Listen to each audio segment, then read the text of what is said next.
Hope everybody's doing well. Welcome back to another video. Today we're going to be toying around with the Chevy, more specifically the door switch that switches on the interior lights. If you've ever had on your C10 or your GM truck your interior lights not work, it's most likely going to be your door switch, and I'm going to show you how to switch that out today. Here is the door switch that I'm talking about, right there. And you got them on both sides. So when the door closes, the light turns off, and then when it's open like this, the interior lights should come on, but with mine, it is totally dark inside. Before you start messing around with your electricals on the inside, make sure you disconnect your battery. Alright guys, here is the switch that I picked up. I actually got two here. Here is the part number. I believe I picked these up from Brothers. You can probably get them from LMC as well. I'll put the link in the description and a price on it. It's as easy as just undoing this light switch, which is a 7/16. But this one's pretty dang rusted. I did, however, with this truck also update the interior lighting. I have some Amazon LED light strips, two that run along where the footwell are, and then two where the sun visors are up top. So it looks pretty cool at night.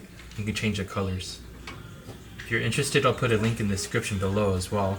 So if you look at this overall, the same length, but they're not exactly lined right. The threads are off. The nuts here are off. The switch itself is much longer. So I hope everything works here.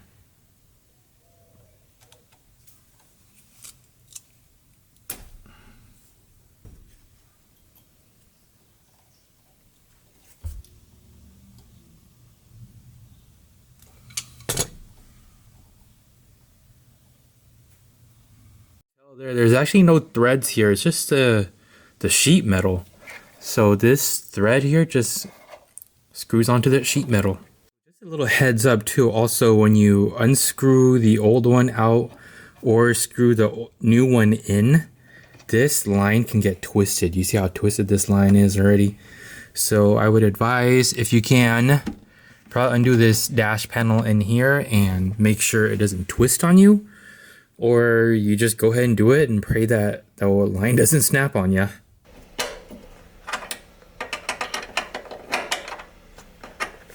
Looking at the old style here, there is no gap in between. So you can see here, there's a gap in between the thread and the nut. There's a space right in between. The old one, the threads go all the way right up to the nut. So differences there. The big thing is, does it work? As long as it works, I'm okay with it. And also, will it close?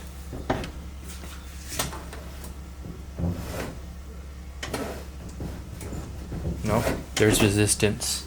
Alright, so as you can see there, this is the new switch. Nice and shiny. But that shininess can only take you so far. As you can see here, we have a hard stop. It is not letting me close the door. And I kind of knew that when I installed this, because this part here sticks out way too far compared to the original. So this switch is not going to work for me. It's not going to work for the truck. So we're just going to take it out and see what we can do about it. Alright guys, on to plan B. I'm going to see if I can revive this old switch here by sanding or wire brushing this switch, the old contacts here, and see if we can get that light working again. And see if we can lubricate the mechanism here. Listen to it. A little crunchy in there. So the big contact point that you want to be cleaning or focusing on is gonna be where this bottom part here touches this cone-shaped area here. I obviously was planning to just remove and replace R&R to make it easier. If anybody has any suggestions other than Brothers where I bought it from, let me know. And then to finish it off, I'm just gonna spray it with some dry lubricant. So I'm just gonna spray again where the mechanism is. I mean, just looking at it, you can tell where things move. So wherever things move and rub on each other, just spray it there.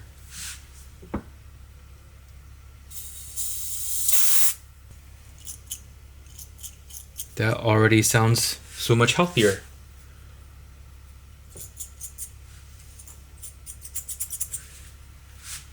All right, let's give it a go. Sweet, we are in session.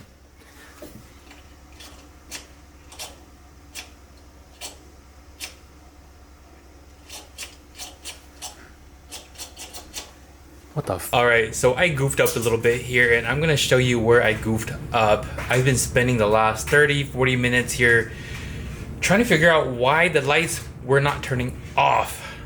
Let me show you. All right, so, and I knew about this and totally forgot, but your light switch here for your headlights, you can twist it. Okay, so when you do that, it stays on all the time. And I was trying to figure out what the heck is going on. So play around with this. Once you get it to the clockwise and you close the door, it turns off. Open the door, releasing the switch, and the lights come back on. So don't forget about that little part if you're having difficulties like me. So the biggest takeaway here is don't be like me. Try sanding or brush wiring your switches first. The original OEM equipment is always going to be better, and in this case proved to be the case again. So take out your switches, take out both of them. I did the passenger side off camera, but it's basically the same thing as the driver side here. Take both of them out. This might be a maintenance type of job down the road, you know, a couple years down the road. Take them off and just dust off the rust there. So don't be quick like me and think that you can just remove and replace them, because the aftermarket parts, they do not fit. Flat out do not fit. I bought the right one for the right year, and I don't know where it went wrong, but I showed you earlier on the sticker. I don't know if you can see it there. Made in Taiwan. So don't trust these parts. Take out the switches first, clean them. Most likely it's gonna work for you. Anyways, thank you for watching. Hopefully you learned from my mistakes and my errors, and we will see you on the next one. Peace out.